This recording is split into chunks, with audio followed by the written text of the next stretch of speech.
बिस्मिल्लाहिर्रहमानिर्रहीम। सबक आमोज वर्ल्ड में आप सबको खुश आमदीद। एक शख्स कुश्ती लड़ने के फन में बहुत बड़ा माहिर था। उसे मुकाबले को पछाड़ने के लिए 360 दाव आते थे। उसका एक मंजूर नज़र शागिर्द भी था। उसने उसको 359 दाव सिखा दिए थे, लेकिन एक दाव ना सिखाया था। किस्सा मुख्तसर करता हूँ। वो लड़का कुश्ती के फन में माहिर हो गया। उस जमाने में किसी के लिए उसके साथ मुकाबला करना मुमकिन ना था। यहाँ तक कि उसने वक्त के बादशाह के सामने ये कह दिया कि उसके उस्ताद को जो उस पर बरतरी हासिल है वो बुजुर्गी और तरबियत की वजह से है। उसने कहा, क्योंकि वो मेरा उस्ताद है लिहाजा मैं उसकी इज्जत करता हूँ, वरना मैं ताकत में उससे कम नहीं हूँ।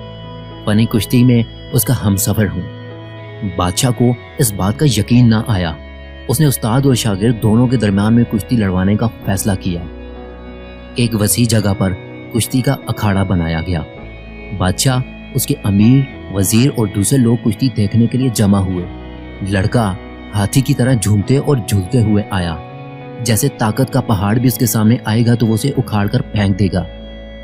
उस्ताद खूब समझता था कि उसका शागिर्द बड़ा शेरजोर है और उससे ज्यादा ताकतवर है।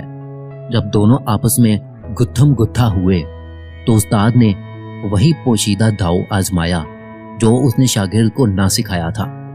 दोनों हाथों से उसे जमीन से उठाकर सर के ऊपर ले गया और जमीन पर दे पटका।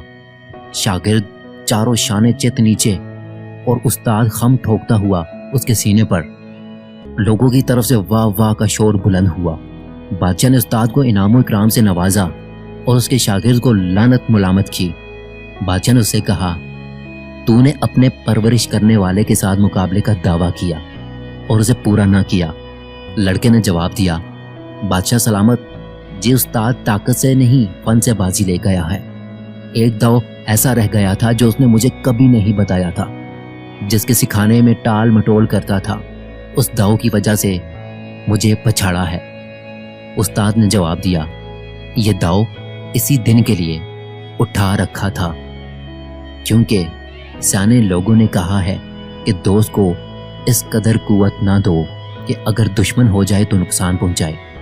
उसको तीर अंदाजी का फन इतना भी ना सिखाओ कि आखिरकार तुम्हें ही निशाना बनाए। मोज़ेज़ आवाज की दुनिया के दोस्तों, यह जमाना किसी से वफा नहीं करता। हर शख्स अपने मोहसिन को नुकसान पहुंचाने की कोशिश करता रहता है। जो शख्स जिससे कोई फन सीखता है उसी को हदफ बनाने की पूरी कोशिश करता है। आपने इस कहानी को सुनकर क्या सीखा? आपकी इस कहानी के बारे में अपनी जाती राय क्या है? कमेंट सेक्शन में अपनी कीमती राय का इजहार जरूर कीजिएगा। अगर आपको हमारी वीडियोस या हमारा कंटेंट पसंद आता है तो हमारे चैनल सबक आमोज वर्ल्ड को सब्सक्राइब कीजिए और अपनी कीमती राय का इजहार कमेंट सेक्शन में जरूर कीजिएगा। अल्लाह आप सबका हामी और नासिर हो।